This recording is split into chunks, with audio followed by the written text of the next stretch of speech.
What's going on, guys? Kyle Steve with PickDawgz, and I'm here with Jeremy Conn. No Eric today. He is on a plane traveling across the pond.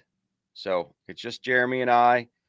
Figured it was a good time to share with you guys some of our thoughts for football season.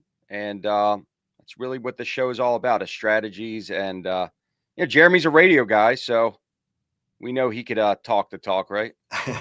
Yeah, man, this is I was just thinking about it. I've been doing this for over 25 years, radio, and I'll even say I've been gambling a little bit longer than that because when I first started delivering pizzas and I fell into radio. I didn't go to school for it. I went to school for math. I wanted to be a math teacher and I wanted to play basketball at Division 1. Got on the team, got in a car accident, and long and short of it is it led me into radio, and it's just kind of funny how things worked out, but I love this. I love this time of year when everybody's got an idea what's going to happen.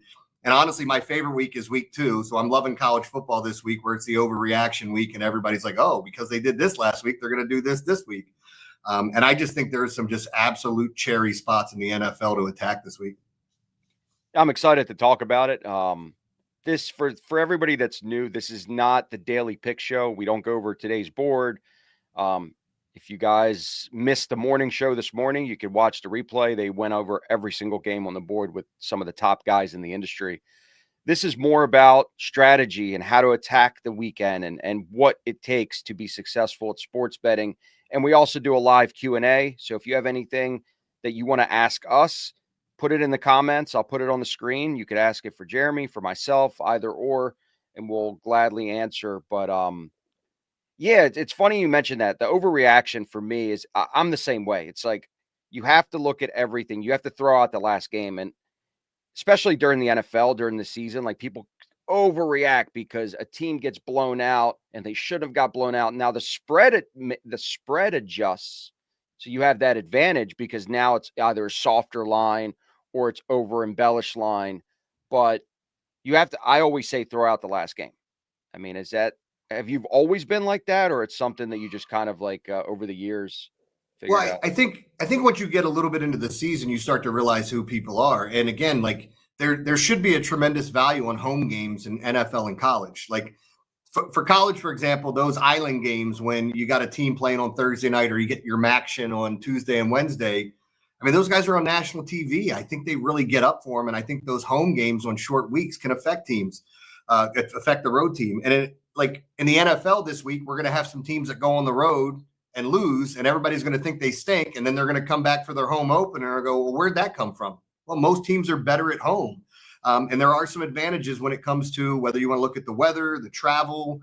Do you have back-to-back road games? Are you coming off of Monday Night Football on a short week? I think there's just so many things that you can look at. But I mean, I have all my own little spots and strategies. Like I think I said it on my podcast.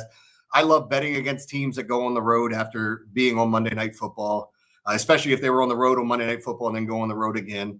I just had one of my co-hosts texted me, and I didn't realize this, a nonstop flight to Brazil.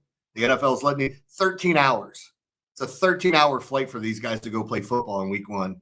So we'll see if that has any impact on them or not. But like, I do think there are ancillary things that your average gambler doesn't look at where you can find an edge. Yeah. It's funny what you brought up about travel. What do you think about? And again, I used to do a radio show in Las Vegas with a gentleman named Brian Blessing. I don't know if you're familiar with who he is. He actually passed away of a heart attack. But his angle was the service academies, like the Navies and the Armies, the way that they are disciplined. They don't go out the night before till 4 a.m. They have a structure. They have a discipline with them. And when they travel, they seem to get up for, obviously, if they're playing a Georgia, it's not going to be competitive compared to other teams. But do you put any emphasis in that, like how these teams prepare? I mean, obviously, you don't know what they're doing the night before, the regular teams, but there is something to say to that if you want to play that angle. Yeah, I mean, the same thing was said about Hawaii when guys would go there to play Hawaii, and they're going out having fun, enjoying the beach and doing all these things because you're in paradise, basically. And we've watched so many teams. Look at Stanford to open up the season. They lost at Hawaii. Not that either one of those teams are good, but I do think there are advantages to be seen there. And the same thing you're talking about with the service academies. Like So with Army and Navy, you're going to see a lot of option. Even with Navy, it was more so, it was relevant when you had, I'm not even going to try to pronounce Mahafatahola, whatever that was. He was a great coach. You had Paul Johnson that went to Georgia Tech and took it there. When you haven't seen the triple option or any sort of option and you're not ready for it, it's humbling because you're watching a team that's going, oh, here's 3.5 yards. Here's 4 yards. Oh, they only picked up 3. It's 4th and short. Well, they converted it. They can really wear you out and control time of possession. The one thing that you're talking about, there not a lot of penalties. They're not going out. They're not going to have these crazy ass games where they come in tired. They're just not as talented as a lot of the teams are going to play. And like of those teams, Air Force throws more than the other two, and we've seen Army actually have some decent seasons, but Navy for a while there was one of those. They were a moneymaker from in the late 2000s all the way up until probably about 5 or 6 years ago. It's like if they're playing somebody that hasn't seen that triple option, why not take your chance with them? Because it's a totally different beast until you face it. And usually when they're playing top caliber teams, you're getting a decent amount of points. I mean, obviously, at the end of the day, it's all about the spread. I mean, that's the greatest equalizer in NFL, in football, and basketball. And obviously, there's key numbers that you want to be able to get ahead of. Obviously, for those that don't know, 3, 7, and 10 are very important numbers. And if you're under that number versus over that key number of 3, it's a big difference. That's why they charge you 35 cents to buy off of that number. Mm-hmm. And when you bet is just as important as what you bet. Oh, there's no question. Like, again, like doing a podcast the day before, as I do, and I talk about baseball, it's like, how am I going to help people with this if I don't have the lines, the spreads, and knowing? So I look at the pitching matchups and I look at the weather, something that could give you some sort of edge. And I think football is kind of the same way, man. Like, there's so many people that like I use algorithms, and I know other people do, and you'll hear me talk about it a lot. But there are people that are running certain things. If you look at what the NFL is using to create the line, the algorithm they have, it's the best one. We're all trying to create metrics off of that. I'll give you an example. I had a buddy that had a site, and you could create your own metrics to create your own, possibility for a play. So like in basketball, he did offensive rebounding and steals, because what is that? That's extra possessions. Mm-hmm. And then he found a little niche there where it was like he was hitting at 70% on those games, whatever his algorithm was spitting out with that metric.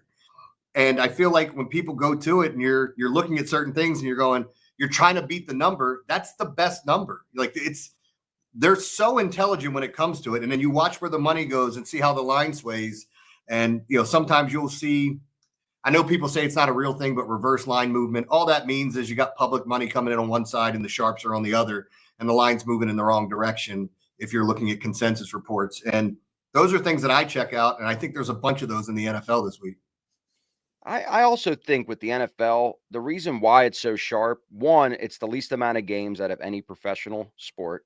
2, there's only 32 teams. So yes, in the NBA, there's the same amount of teams, but they play 82 game seasons. So you're getting a higher volume sample. So we're looking at the shortest amount of games with the smallest amount of teams, and you're trying to pinpoint specific games with parity, because unlike any other sport, they have a salary cap.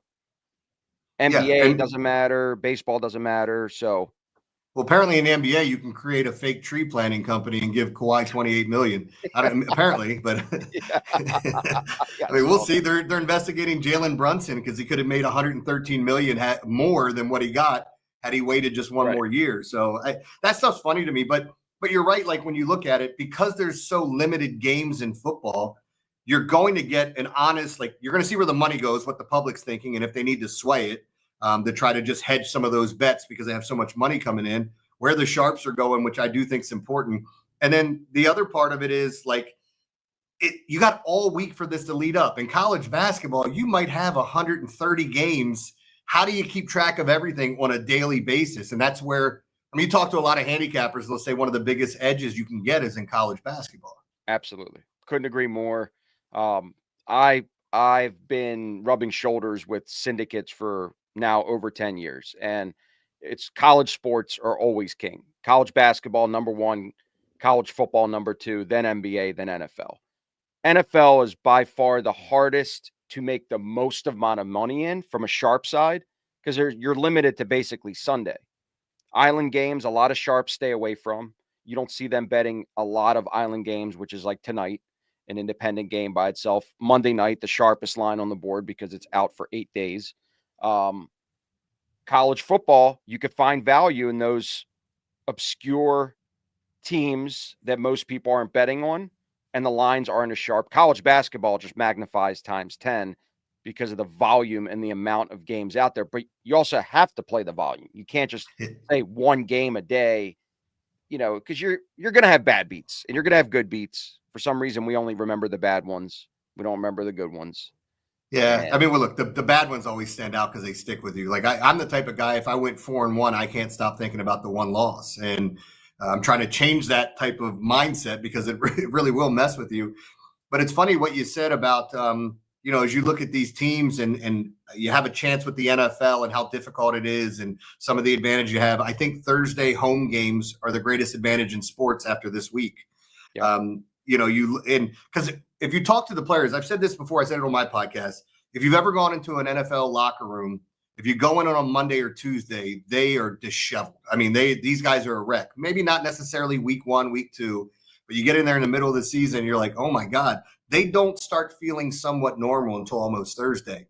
And it's a lot to ask them to play that game. So now when you're on the road, you get basically 1 day of prep for that team.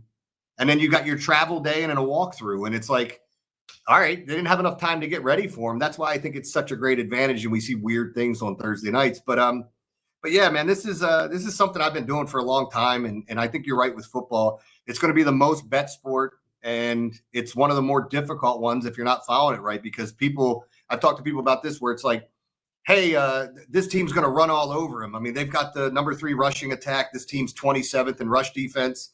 And then I just look at them and say, you do realize like that's baked into the point spread. Like right. Vegas knows that too. Right. So like they're telling you what they think about it. And it's up to you to decide which one's the better side. And we know too, there is anybody can say it. There's still a lot of luck involved with the way the ball bounces, especially with turnovers, because that's something you can't handicap. Yeah. And it's at the end of the day, you could pick the game script, and that's, outside of the line. If you kind of can, there's different ways to attack the markets. You could go with positive EV, which is expected value for those that don't know. That means a lot of sharps happen to bet NFL on Monday and Tuesday, even before the Monday night football game. So while people are sitting there on the average Joe betting the Monday night football game, the sharps are getting money down on the following Sunday. And now and we've done this, I've been on PickDawgz for now. This is my 4th season doing these videos, and I've come on and given out lines on a Monday. And then by the time we do the show later in the week, those lines have crossed over that key number of 3. So does that mean when I have a line minus 2.5 and it goes to 3.5, it guarantees me a win? Absolutely not. But over the case, if the sample size is big enough, it does matter because everybody plays the 3 or plays the 7. Absolutely. And again, those are the numbers you got to like. I've heard people say it, and I think there is some validity to it where it's like, hey, it's 7.5. They're begging you to take this side. They're daring you to go the other way because of how much that hook means. And if you've been beaten by the hook, it always makes you like you get a game at 3 and all of a sudden it pushes and then you're like, oh, it's not the worst thing in the world, but I thought we were going to win that. You get a game at 3.5 and you watch it lose. It's just like, why didn't I buy that hook? Why did I let it stay at that number? Why didn't I bet it earlier in the week when it was on the right side? And a perfect example is what we saw from Texas and Ohio State. Like everybody was on Texas. Everybody up until Friday, Saturday night, or Friday, Saturday morning, it seemed like everything changed, and there were some heavy hitters that came in and laid the wood to Ohio State after Texas became a favorite. So there's a lot of things to check out and a lot of things to stay on top of. That's why, like when I'm using my algorithms, I try to give out as much information as I can when people want to listen. And you can figure out how to do things on your own in some circumstances. But with football, I think it's one of those ones where you're going to need some help. I've said this before too, like Kasi in daily fantasy, like people play DFS all the time, or you're betting prop plays. If you're not using algorithms for that, or you're not getting help for it, I think you're playing blindly. You're just guessing on what this guy's going to do in this game because you like him. And you know what people like to do? They like to bet overs because unders are boring. And somebody actually mentioned earlier, usually the biggest public bet on TV games is the over. Because again, who wants to bet the under and sweat it out? With the NFL, what I've learned over the years is you just have to have the right money management, and you can't go in and bet the one, like the average Joe and the clients that I happen to talk to they all have the same exact strategy. They bet the games at 1:00 early Sunday morning. They wait to see what happens in those 1:00 games. If they lose, they bet the 4:00 games to chase the losses from the 1:00 games. And then the Sunday night is the big bailout. Guys, if you do that, you are basically just giving your money to the books. Don't do that. Don't. If you chase, look, I've done this for so long. I've done every wrong thing you could possibly do gambling, right? I mean, we all have. You start off, as soon as I started off, it was like, I'm betting favors, I'm betting overs. Let me get a teaser. Oh, wait, there's 3 teams favored by 10 points. Oh, they're all going to win outright. And then ultimately one of those teams loses on the money line and it screws up your teaser. But, when you look at some of the bets that have been considered sucker bets and things like that, people love to do parlays. Round robins have blown up over the years. And when you hit it, yeah, it's awesome. But when you miss, I mean, that's a lot of parlays you're putting together. If you did 5 teams and 2-team parlays, that's 10 parlays. So if you bet 50 on each one, now you're in for $500, and if you don't hit a couple of them, it's not going to offset what you put in. So I just think you're talking about like money management and what people do. It's chasing is the worst thing you can do. You have to treat it like a marathon and not a sprint. And I'm not telling you, I haven't been that guy that's been down and looked at Sunday night and said, you've been drinking all day and it's like, F it. I'm just going to send it and put the bet in. And the next morning you wake up, you find out, am I okay? Or am I in, financial hell right now? I've had it. I mean, because I get to talk to clients, I hear the horror stories, and a lot of them actually don't have to do with sports betting. It's the casino on their sports betting account. I mean, I couldn't tell you how many times I had a client that pre-funded an offshore 200,000, and we were up, I think, 6% on his account over like a week or two. It was about a 14-day sample size. Pretty good return in a 14-day span. And he calls me after the weekend. He's like, I have nothing in my account. I'm like, what? Like, I couldn't understand what he was saying. He's like, yeah, I got drunk. I played a little blackjack, started out playing 2,000 a hand. Then I was chasing, and all of a sudden I went to zero. So I'm like, look, you're not the first one. You're not going to be the last. Learn from this. Don't ever do it again. A month later, reloads his account. Same thing. Yep. It's like, look, man, all I could do is give you the correct consulting. What you do with your money is up to you, but it's a pain in the ass. Yeah. I had somebody listening to the radio show, and, I give out some plays, and I have a segment where we go over spreads and talk about things coming up. And I'll give out some plays on the show. And I literally had some guy send me a message. He goes, I can never win with your picks. And it was right after I was on a heater, and I'm going, what do you mean you can't win with my picks? Like, I was 4-1 last night. How did you not win? Oh, I parlay them all together. Oh, so you're just doing 5-team parlays and 6-team parlays and going crazy? Yeah, I mean, when you hit one, it's great, but you don't realize how much that adds up as losses. Like, I don't have a problem with guys throwing $5 and $10 in on like a home run parlay or something. They're fun.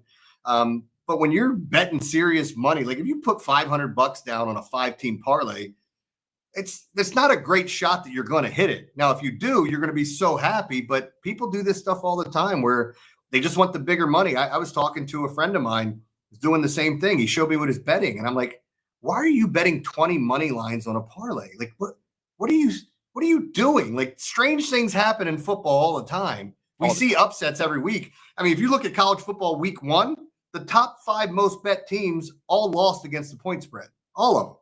Alabama, Texas, Clemson, Notre Dame. I forget who the 5th one was, but they all lost against the point spread, and most of them lost outright. Yeah, it was so you haven't been around for basketball yet, but Jay Briggs it's called the Jam Session. So he breaks down every single game on the board every single day, gives you a prediction on it. And there would be people on days where he would go 11 out of 12, motherfucking him, going, I didn't hit my parlay. You like, bro, 11 out of 12? That is ridiculously good. people just don't get it. They think the parlay, it's like the same thing as going to 7-Eleven. A big 12-team parlay is me going to 7-Eleven and playing the lottery today.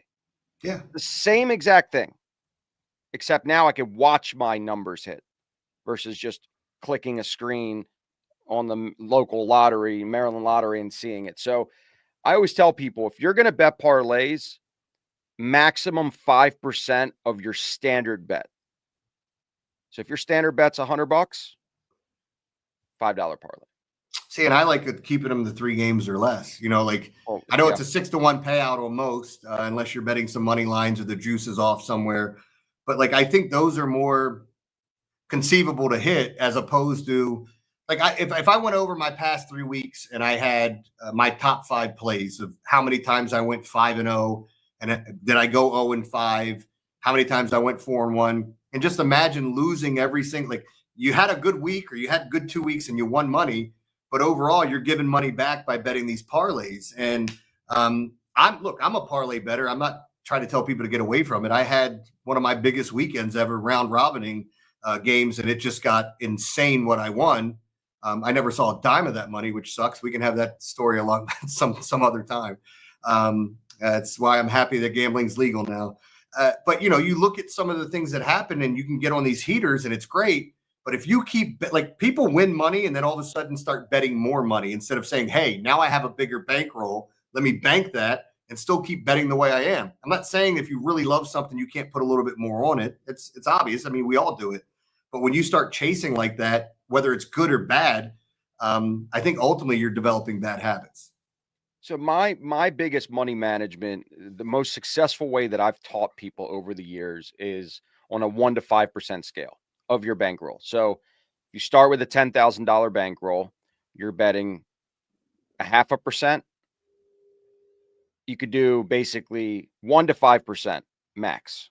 So if you're betting 100 to 500 a game on a $10,000 bankroll. Now, what changes is if your bankroll tomorrow, I don't change it daily. I usually tell clients to change their unit size weekly. So let's say you log into your account on Monday and you won $1,000 the previous week. Now your unit size is $110 a unit. I know people want to bet even numbers. I get it. It's easy. It's easy to go in and bet 100 a game, 200 a game, 300. But when you really go in and you dig deep and you do that 1 to 5, and it could go the other way. If you lost $1,000, now you're betting 90 a unit. Mm-hmm. Your exposure is what matters. I know people don't want to hear it. It does take a little bit of work. And that's the reason why on the consulting side, I have 50 people and we have 255,000 people that subscribe to our YouTube channel. So you can't coach that to everybody. Not everybody's going to get it, but and I'll get into it in a minute what Jeremy's actually doing on the rated model. But when Jeremy's going to be giving out games that are rated, it's my job to give you the right consulting that you're never going to have a blow up day. Like there should never be a day, Jeremy, if you have a losing day where somebody's motherfucking anybody. Yeah. It's just the way the ball fell, like you said, interceptions, turnovers, stuff you can't control, right? But it's the longevity of a system that usually never fails if you're a successful pro like you are. Yeah, and I think that's the point, is just kind of staying with what you have. Like, I'm not trying to bring this up, but I know doing the morning show on Monday, Jay talked about how terrible his weekend was. So we're on Labor Day, and Jay had a terrible weekend. I lost every college football game, and what did he do? He damn near swept the board, or he did sweep. He kicked ass on Monday. And I was joking with him on Twitter. I pulled the scene from The Wire, just let everybody know we back up.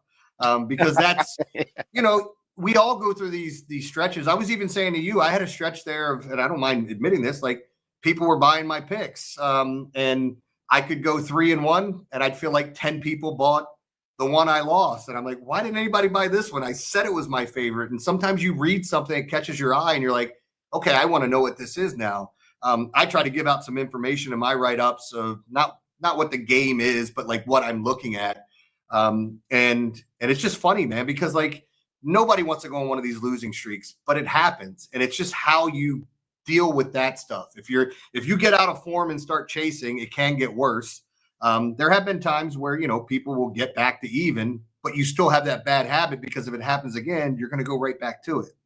So I just think money management's huge. And I know there's a ton of guys out there that just bet whatever, like I had one of my buddies go, man, I just looked at how much I bet this year on football. I bet over $1 million. It's like, dude, you make 80 grand a year. What do you mean you bet over $1 million? But that's how it goes. Like wins, losses, this adds up, but he doesn't have $1 million. I mean, what if he lost all that? Where would he be? So I just think a lot of guys don't pay attention to money management, and they should. I don't think many people log it. Like if you have a DraftKings or FanDuel account, you could literally log into your account and you could see your P&L for last year.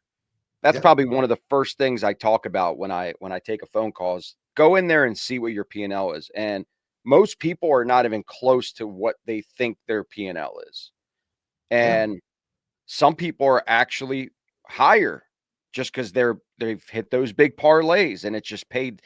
Most people that I've in the legal states that have turned over usually start out, my bigger clients start out with a huge parlay hit, like a mega 6-figure hit. And then what happens is they start to slowly drain their account because they think they could hit that mega hit again. And I try to like intervene, say, look, I'm not saying what you did. I'm not taking anything away from it. Look, I bet parlays on a small scale too, but that's not what I expect to be my moneymaker. It's not you can't sustain in sports betting just betting parlays. Well, if you're on social media, Instagram, TikTok, Twitter, whatever it is, and you see DraftKings tweeted out one of their players just won 50 grand on a 5-man home run parlay and whatever, like no, they're tweeting that out. Caesars. Yeah, that happened the other day too. There were a couple of them there. And by the way, some of these shysters that are out there, it's just like, I'm not calling anybody out by name, but there's just some awful people. And posting this, like they shared it everywhere. And it's like, well, why would DraftKings tell you about this person winning 50K? They want you to bet the same way they are because it's not a profitable way over the long haul to bet. So you're saying if I posted my my lottery ticket, people wouldn't go run to the lottery and bet? Maybe they have to get in with you. Like 22, 42, 62, 4. It's not making anybody run to 7-Eleven to buy a lottery ticket. But when you post that $350 five player home run parlay and somebody hits it for 300,000, that's going to make people bet tonight. And what was the guy, Acosta? And I know most people that were following this year, the guy that had, what was the last thing he needed? The Thunder to win the championship, and he needed Edmonton to win, I think. And everybody was like, is he going to hedge? Is he going to buy out? You can't tell me there wasn't some handshake agreement with DraftKings because they got so much publicity off of this and posting about it and sharing it that he was going to get something because he kept saying, I'm not cashing out. I'm not cashing out. Even when at one point when you were looking what he was up against and what his ROI would have been, it made sense to cash out. And he eventually did, and he would have lost because Edmonton didn't win, right? So I think that was his one loss. But you see this all the time. I see guys that they'll try to pick all the championships. Like, hey, I think this is the World Series winner, Super Bowl winner, and parlay them together. I had a buddy just send me one where he did like a 10-team parlay, and he's hit the first 7 legs of it. And if the last 3 hit, he wins like 10 grand, and his buyout's like 2 grand right now. And I'm looking at him going, well, I mean, you got a couple money lines in there, but you got somebody scoring a touchdown, and that's not an easy thing to happen. Sure, I like it. He had Saquon scoring a touchdown tonight. And through my research, I looked at it. Saquon's played the Cowboys 12 times. He's only run for over 100 yards 3 times, including 170 in his last one. But he's only scored 3 touchdowns against him. Does that mean he's not going to score tonight? No. But I don't know if I would. I'm usually team never cash out. But I think sometimes you have to look at the odds and say, maybe it's better to have this. Yeah. With those tickets, you can sell your equity, but I kind of wanted to transition to this because this came up last year during the survivor pool. You could actually sell your equity in the survivor pool. Let's say you're week 12 and you don't want to ride out the ticket. There's somebody that will buy your actual equity of that ticket. And basically they're gambling that they're going to finish the season and potentially hit the circa millions survivor pool. So I'm from a pro side, every pro I talk to, they never cash out. Yeah. There's no such thing as like, I've talked about it. And I'm like, well, what if it's free money?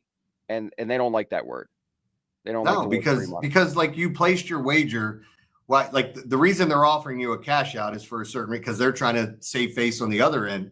But again, like that's why I said I'm normally team never cash out. But you also have guys that are $50 bettors and $100 bettors, and all of a sudden now you've got a chance to win $2,000, which can really help your bankroll for the rest of the year. I'm not telling you have to cash out, but I wouldn't be mad at you if you did in that situation. Like this is a true story. I had a 5-team home run parlay that I put together one night, and I hit the first two right off the bat. I needed Aaron Judge and Bobby Witt to hit a home run. I think I forget who the middle guy was. He homers. So now here we are. I'm waiting on Aaron Judge. He hits a home run in the 8th inning. So I went to check to see on a 14 parlay for a home run, parlay, like what was the payout or what was the buyout? They didn't even offer me one. Bobby Witt had one last at bat. He got up. He hit a ball off the wall. I missed it by 2 inches. It would have paid me like $115,000. Now, it was a stupid bet, but like I was rolling. I had a great weekend, and I felt really good about it. So I threw a couple bucks on it, and the payout was just unbelievable. I don't know that I would have cashed out even with Bobby Witt only having one more at bat, just because it's like it'd be nice to post that ticket and what it could do for you, but also – the odds would have said that the cash out was better, but I never got offered one because it was so late in the game. That's insane. And the fact that you see it and you see like look, a ground out, whatever, a pop fly, whatever, but for it to hit the wall. Are you kidding me? I went from 6 to midnight as soon as that ball went in the air, and I'm watching it, and I'm like, and it hits the wall, and my heart falls out of my chest, man. It's awful. But again, that's gambling though.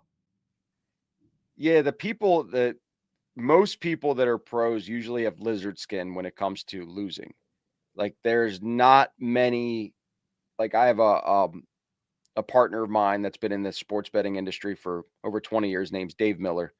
He's been an edge better his entire career. He literally has no emotion when it comes to losing or winning and losing. I'm not there yet. I still, because I'm more of a fan still, I grew up as a fan, turned into a pro sports bettor. So I still have that rah, let's root this game in from a fan standpoint. He didn't come up being a fan. So, what's funny is I'm where Dave is. Like I have no emotion, but as soon as I started becoming a guy that was selling picks when it was legal here in Maryland, and it made sense for me, being in radio, it's nice to have something just in case things go awry in radio and you get let go, that you have some sort of money coming in. As soon as I started selling picks, I got it back because I care more about other people's money than my own. Like you want to be right. You want to make other people money. And it sucks when you're not, man. Because I told people all the time, I said, don't you dare kill me when I'm winning. And if I have a good day and you just happen to get the bad pick. But I'm open for business when I have a terrible, terrible day and someone wants to let me know how much I suck. It's just like you just got to take it sometimes and roll with it. But it is what it is, man. Well, I always said, like, anything less than 1,000 games is random. I know people don't want to hear it. It's like the thing. What do you mean I have to bet it? It's just the truth. It's random. Now, when you get over 1,000, it is a system. It is a strategy, and you could actually poke at it. But less than that, or a weekend, doesn't matter. But in our business, we do sell daily picks. You guys do, and every other handicapper. I personally, when I deal with my groups, they don't even offer anything on the daily. That's why even on the VIP side, with your specifically, like you're dropping your inner circle, your concrete inner circle, which means you're going to be rating your games scaled, and you're going to be adding games throughout the day. You're going to be adding props. You're going to be adding things that you just bet, right? Well, that's not going to be sold on the daily. There's no value for it to be 1 day or 2 day or 3 days at a time. And it's really not for everyone. It's really going to be a small, select few that are going to be able to even entertain purchasing that. Yeah. And again, that kind of makes sense too for the different type of work that goes into it. And one of the things with me during football season is I have so many different outlets of what I'm using. Some people might think it's a little bit too much from how much daily fantasy I play and how much I've gambled. It's like, So, okay, I look at Pro Football Focus and see who their matchups are. That's not going to sway me from my betting standpoint, but that may help me in a prop bet or in DFS. I'll go to the algorithms that I use for baseball and football, and I use a weather algorithm during baseball. I think everybody's called me the damn weatherman here. By the way, there is some rain in the forecast tonight in the Eagles game. But no, like all these things to try to gain an edge. And it's weird because like I'm using all these different outlets, but when everything kind of matches up, that's when I know like, hey, this is the one that I want to, whatever. I want to call it a 10-star play. It's my top play of the week because everything kind of matched up for me, including where the money's going, which is very important to me. Yeah, and it's, what I've learned from this is you have to have experience if you're going to be successful sports betting. You don't see many guys out there that are newbies that just come into this industry or sports betting as a whole that are just successful without a parlay, where they could just come in. Like we used to actually, with David Miller, the guy I mentioned, we used to have a mentorship where had nothing to do with us giving picks. We did an 8-piece Zoom series where we taught you how to find edges yourself, how to actually look on the Don Best screens or the Spank Odds screens and find and key a book, which is a sharp book, and then see that other books are advantageous and high volume edge betting. I That's think not it's for such. everyone, though. Yeah, I know some people don't want to take the time to do it and go Right. across sports books and find the best lines. But I mean, I think you're making a valid point on when you're talking about success and what you're looking for. I'll give an example today. I was putting up my favorite NFL play this week. It's my top play and I love it. And I'm putting it up on the board and I'm looking at it and I'm like, man, DraftKings has a line that's way off. Like, if you can find an extra point, why wouldn't you want that and bet it at another site? I know some people don't want to have money in this account and that account, but it is a way to gain an advantage where you're getting the best number possible. And I think that's key to success. It is. And, this show should be called Sports Betting Therapy than Tales from the Ticket, because that's really what we're trying to teach you guys is whether you're a subscriber of any of Jeremy's products, any of my products, whether you're just here watching for the first time, whether you're just here for the free predictions that we basically cover every single game, every single day on this channel for free. All of this is internally, essentially going to make you a better sports bettor, whatever you take from it. Doesn't mean that you have to purchase anything to be successful. You could find the right guy and follow. Like if you watch Jeremy's Lowdown every day, you're going to make money in the long run, but the short term is so random. But people just, no matter what, people don't want to hear it. Yeah, and again, like what you're talking about. So, like on my podcast, the Lowdown that I do daily, I give out what the weather's stating for some of the biggest games of the week. Now I've mixed in some football stuff. I've thrown out prop plays, but I've always tried to tell people like there's certain ways to find an edge. And with baseball, I think weather is huge. The way the stadiums are constructed, is it a good backdrop for hitters? What does this stadium do when it's really windy? I've said this, if anybody's watched my podcast, San Francisco Giants Stadium, Oracle Park, the least affected by wind. Wrigley, if you breathe heavy, I think the ball's flying out, so it's more affected by wind than anywhere else. I talk about the East Coast stadiums and when humidity picks up and how the ball carries. And I know there's some people going, what the hell is this jabroni talking about weather? It matters. I mean, you can find an edge and have success looking at certain things. And just speaking of that, we were talking about weather. There's some rain in the forecast in the Eagles game. Like some people misinterpret. Rain's not necessarily a bad thing for offenses. Torrential downpour is bad for everyone. It's more about wind, snow, cold, what that can do. Wind is the most dangerous thing in football. So I'm always checking that because now you got teams. Do they want to even try to kick it? What's the punting game like? Are they going to kick an extra point or go for two? How does that affect? There's so many things to look at, but I think finding an edge on a game and where you feel like you've handicapped the game instead of just gambling is the best way to go about this. Yeah. And in the NFL, there's, weather is particularly not something that I really focus my handicapping or even my groups that I deal with really focus their handicapping around. But there's something to be said if you find an angle, like, for example, Miami, the way that their stadium is constructed, the opponent's sideline's always in the sun. Yep. They're always wearing dark uniforms because Miami's wearing the whites at home. So they're getting blasted with heat while Miami is under shade. I don't know if that matters for you when you're picking a Miami versus the Jets game or Miami versus the Patriots, whatever team they're playing. But there's something to be said that somebody's getting worn down by the sun.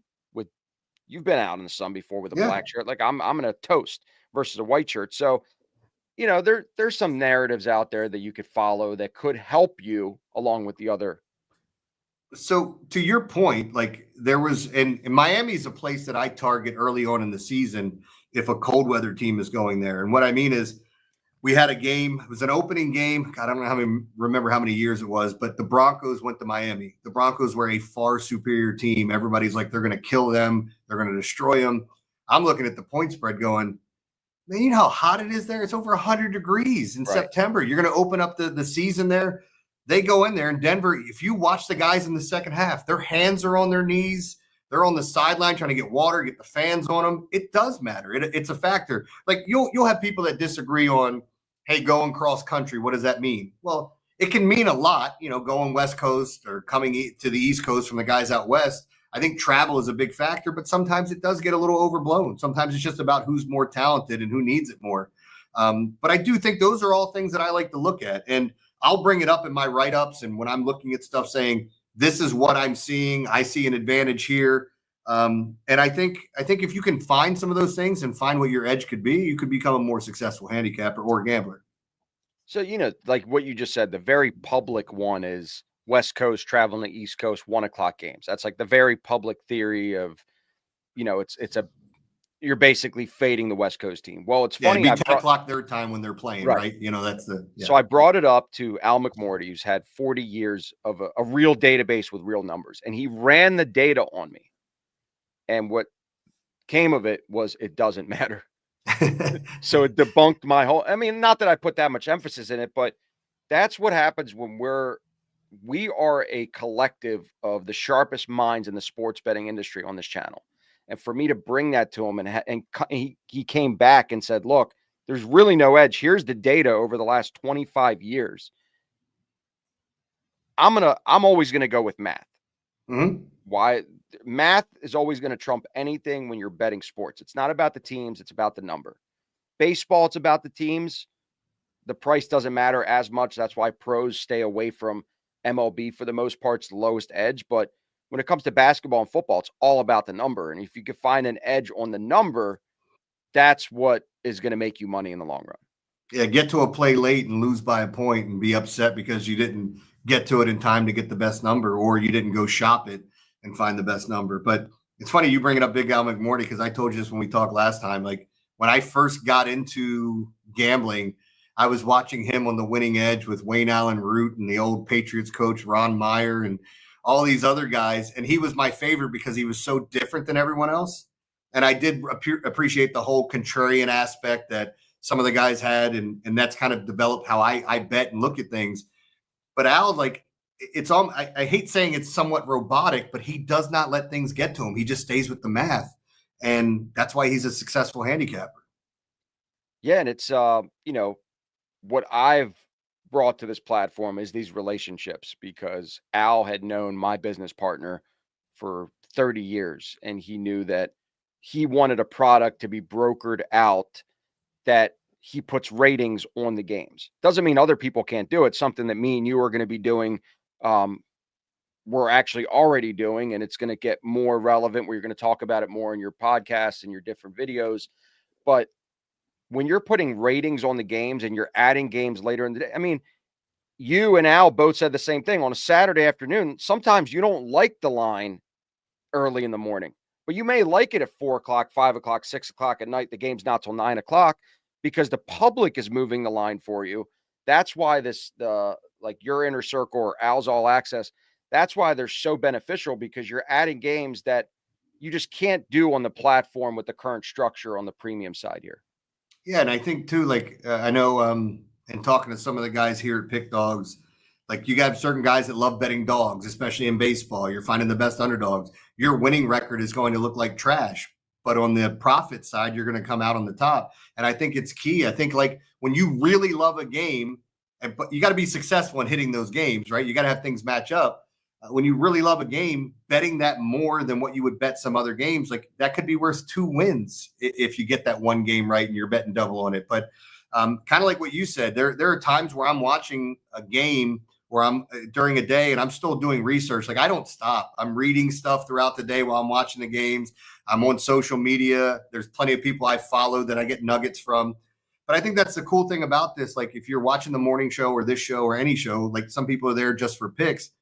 But I'm not naive enough to think I know everything. Like I was listening to Chris talk about something in baseball, and I'm like, you know what? I didn't even think about that. Let me start looking at that a little bit more, and you'll gain something. Maybe there's somebody that heard me talk about weather and scoffed at it at first, and then looked at it and go, well, there might be something to this. But you know, like it's all baked into the mix here, and I feel like at PickDawgz you get a little bit of everything. You find the guys that you like or that you trust, and that's the most important thing is finding someone. And you bring it up, Big Al. Like for my first 5-6 years betting, every Saturday morning trying to figure out who does he like, you know, what's he on, because he's so good. Listen, man, the cool thing about this site is everybody's on the leaderboard, and it's the most accurate leaderboard out there. There's a lot. I'm not saying anything about any other handicappers and talk about anybody. I don't throw names out there, but they don't post their wins and losses like PickDawgz does. And I mean, look, the MLB leader, 40, like you said, 47%. He's the highest one on the leaderboard, 47. So he's a dog better. You won't see that in football, obviously. You won't see that in basketball. But the guys that are usually on top of the leaderboard, it's a one consensus. They all bet heavy volume.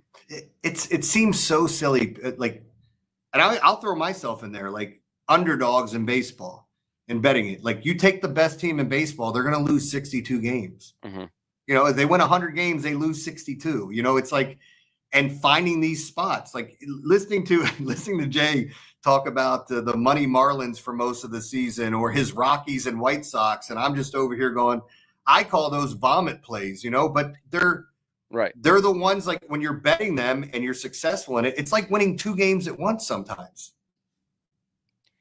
It's we're here. I mean, summertime. I mean, as much as I love betting baseball, I'm not a big baseball watcher.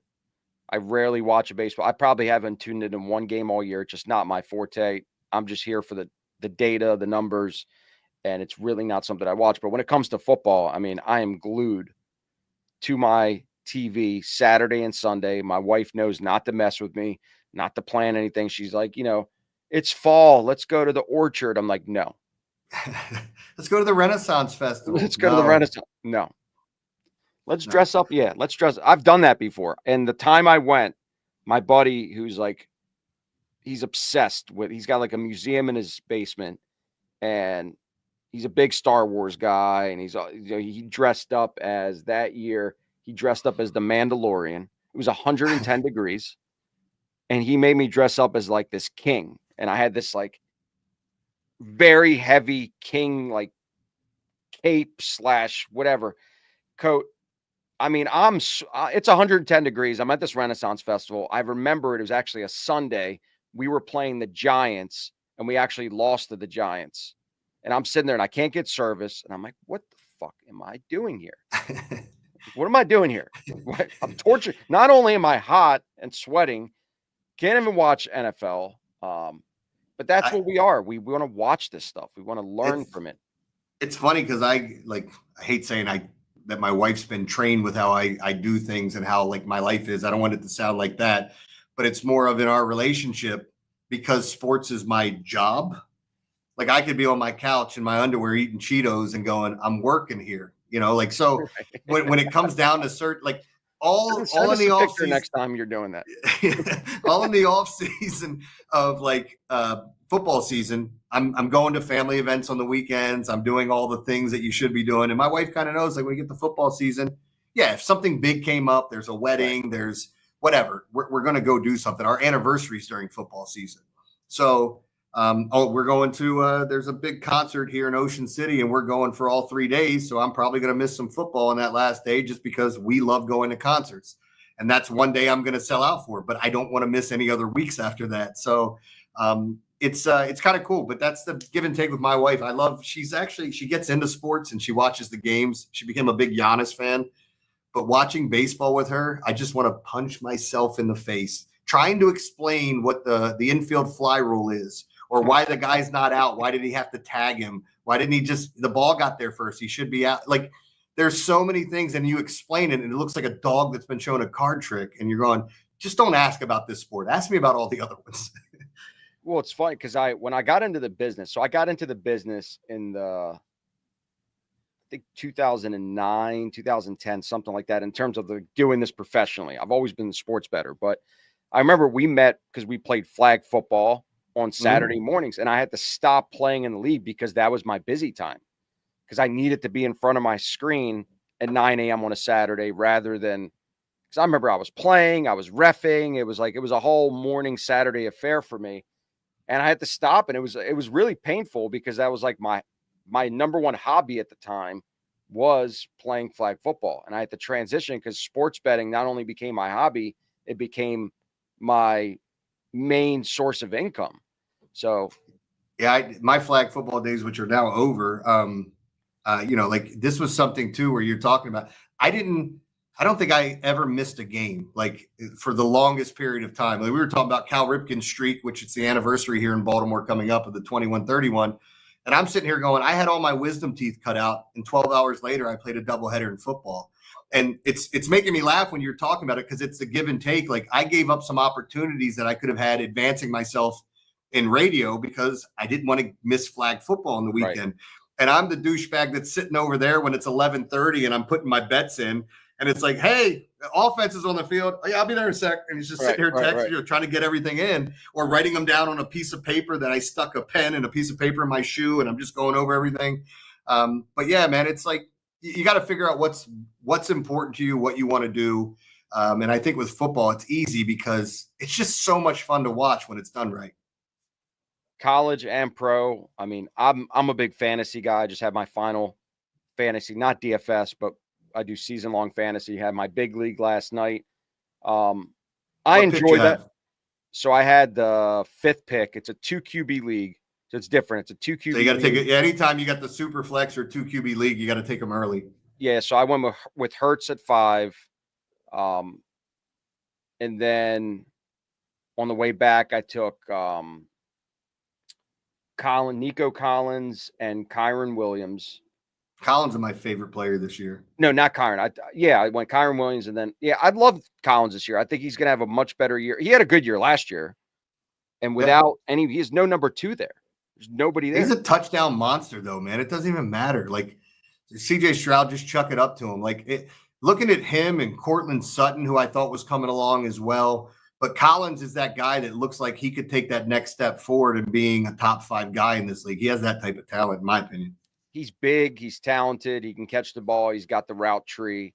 No Tank Dell is going to give him a lot more targets. There's no number 2. There's no tight end. It's just, and there's basically no running back situation there right now. It's just, do you think Mixon, talking about football, do you even think Mixon is going to come back this year? I don't know if he plays. Like, I was listening to some guys that play in these high-end fantasy leagues, and they're auctions.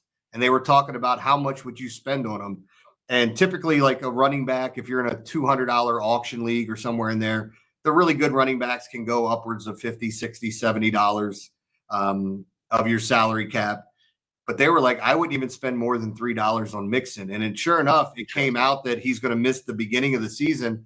But the severity of that injury, and also, like, this was a guy that I thought was going to hit the wall last year. I thought Houston made a terrible trade, and I had to eat my crow because he looked great most of the year.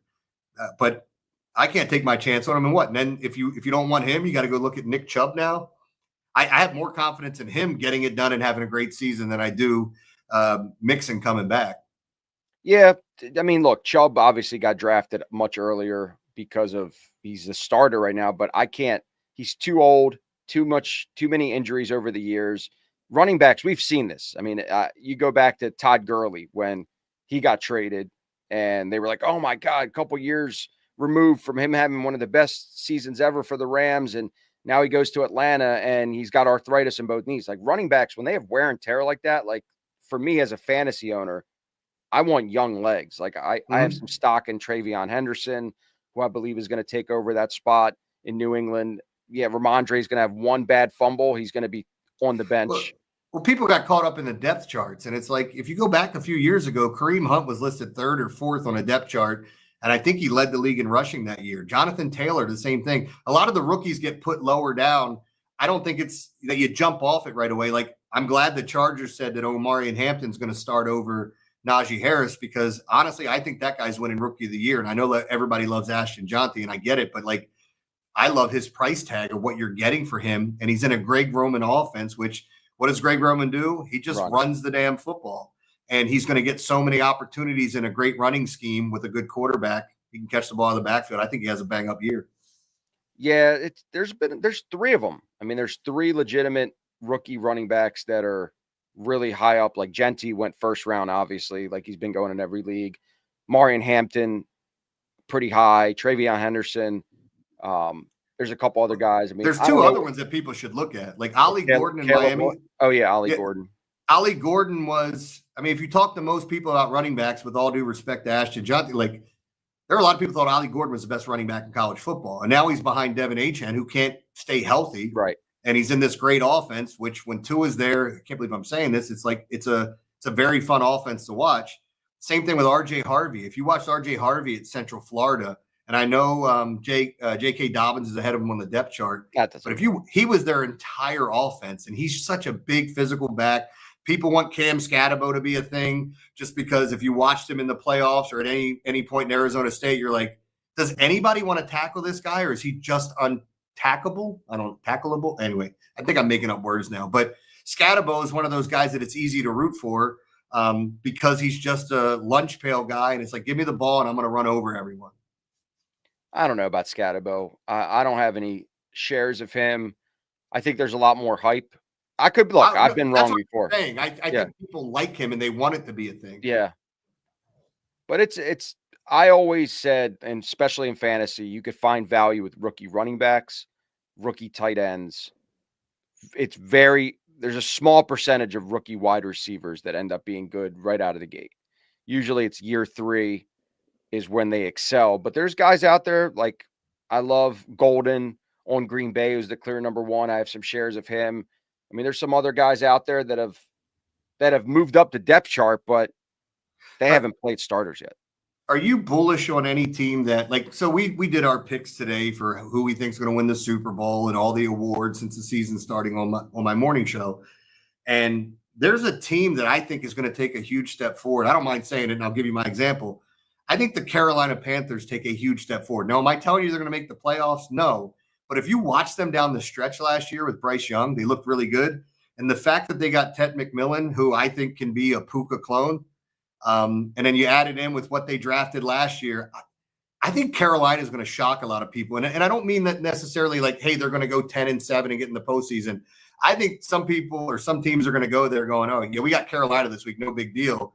And you're going to be in an absolute dogfight with them. I think they're on the come, and they're in a division that's fairly weak as well. So weak. I mean, you're talking about playing Atlanta. We don't know what they're going to be with Penix. Not enough sample size. New Orleans is a disaster. Yeah, they're in the March for Arch. Yeah. And I don't even know if I would want that at this point. But again, no overreaction. I'm not one of those guys that overreacts on last week. But just in general, I mean, I think they're going to struggle this year. And the Bucs didn't really improve. I don't think the Bucs got any better. So they lost their offensive coordinator to Jacksonville to be their head coach. And I don't know if people understand like how important he was to that offense. You can take some of the things that he did. It's like when the Ravens here, and you'll know this, Greg Roman was here and the running game looked awesome. And everybody's like, you heard Kurt Warner, Steve Smith, any former player go, this offense from a passing standpoint looks elementary. Like you got guys in the same area. So you knew it was time to move on, but they kept his running scheme here. And then now you bring in Todd Monken and you have this elite passing game as well. I think sometimes when you lose your coordinators, because a lot of people are not down, but like maybe not as high on Detroit because they lost both their coordinators. We'll see what they can do without it if you had the right people underneath them that can take over. But yeah, I think when you look at what Baker Mayfield did under his former offensive coordinator, we'll see if he struggles or not, if there's any issues. But I really thought he was one of the best play designers in the league. Yeah, they had a great year. I mean, I was actually a Baker hater first year in the league. And since that point, I've completely changed my tune. I think the guy he's one of the top 10 quarterbacks, 10, maybe 12 quarterbacks in the league, and he's consistent every year. And they added some weapons, even with Godwin hurt. They have Ibuka that could definitely come up and do some damage. McMillan's going to come back at some point, and they still have the 1,000-yard stud with Evans. So football's exciting. I mean, I could sit here and talk about football for hours and hours and hours. But Jeremy, thanks again, man, for filling in for Eric as he's in travels. We're going to do this again soon. If you guys want to purchase or want to be involved with anything that Jeremy does, I put the description of his premium picks that you could purchase in right below. And you could go buy any of his products if you're watching this on replay. And I'll let Jeremy close it out. Yeah, and so what I've been trying to do since it's football season is get some of my football plays up early if you want to try to take advantage of the line. So if you go in there right now, you'll see I've got almost all of my plays up on Sunday. There's a couple more that I'm kind of tweaking. I'll have like a 5-pack and have a deal on it. I've already listed my favorite play. I have 2 plays listed, one of which where I think an underdog is going to win by 10 plus points. And my favorite play of the week where I think everybody's just reading the game wrong. And I just posted both of those. My Saturday plays are up. My Friday plays are up. So I'm trying to get ahead of the game and get it out there so people can go look at it and see. But football has been very kind to me over the years, and I can't wait for this.